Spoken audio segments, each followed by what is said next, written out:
Bueno, dentro de la poesía norteamericana del siglo XX, hay una figura que es muy notable.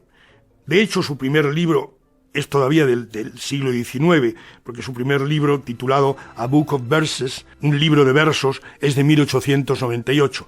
Pero este hombre, Edgar Lee Masters, que nació en 1868 y murió en 1950, iba a convertirse en uno de los grandes poetas norteamericanos de la primera mitad del siglo XX, que es mucho decir porque ahí hubo grandes poetas como Wallace Stevens o Carlos Williams Carlos, que son muy importantes en esa poesía en inglés hecha en Norteamérica. Pero Edgar Lee Masters, que publicó bastantes libros en su vida, el último se llama Along Illinois, a lo largo de Illinois, de 1942, quizá no hubiera logrado el puesto muy prominente que tiene en la poesía contemporánea si no hubiera hecho un libro fundamental, un libro que fascinó, por ejemplo, a Ezra Pound. Ezra Pound era muy crítico con la poesía norteamericana, porque Ezra Pound era muy antinorteamericano, estaba en contra del imperialismo yanqui, no le gustaba el mundo de los Estados Unidos, que además se portaron muy mal con él. Los Estados Unidos fueron durísimos con Ezra Pound. Pero Ezra Pound es el gran moderno, aún más que Eliot, británico, pero nacido en Norteamérica. Ezra Pound dijo que Edgar Lee Masters era uno de los primeros poetas que escribía poesía norteamericana, es decir, poesía que no dependía de la tradición europea, sino que de alguna manera se creaba ahí. Bien, eso es cierto, pero al mismo tiempo es verdad que el libro al que me aludo, que se llama Spoon River Anthology, o sea, la antología de Spoon River, publicado en 1915, es el gran libro de un estilo y de una novedad en la poesía, aunque tiene su origen en la poesía griega, es decir, en los epigramas de la antología palatina, en la antología de poemas griegos del helenismo, donde hay una parte que son poemas, en general breves, poemas que se hacen como epitafios, es decir, o están pensados como si fueran un epitafio. Esa idea la toma de la antología griega Edgar Lee Masters para hacer epitafios más largos, nunca demasiado, pero más largos.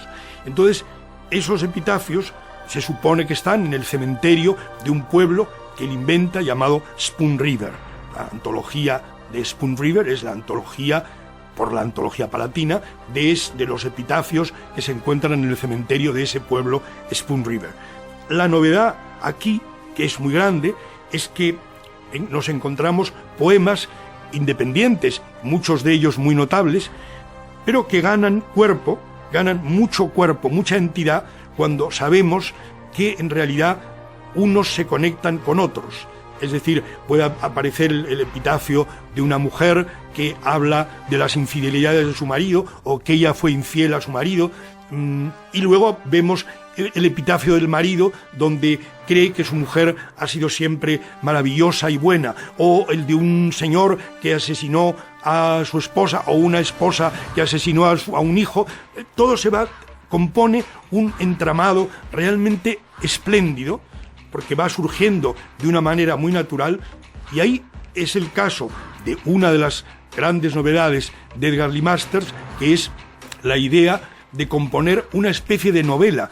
La antología de Spoon River es como una novela, porque los personajes se van cruzando, van hablando, van interactuando, pero cada poema es independiente, pero gana mucho cuando se lee todo entero y vemos el enorme entramado de personajes que hay ahí, de todas clases sociales, de todo tipo de historias, desde carpinteros a jueces, a escritores, a prostitutas, todo se va mezclando. Y eso es realmente un muy gran libro, lo mejor de Edgar Lee Masters, pero lo que le justifica por entero. Voy a leer uno de esos epitafios, con el título es El nombre del señor, Ernest Hyde, pero solo tiene sentido o gana muchísimo si se lee el conjunto. Hay una traducción publicada en Visor recientemente, hay varias, por Susana Hauck y David Curvelo. Es una edición bilingüe muy notable.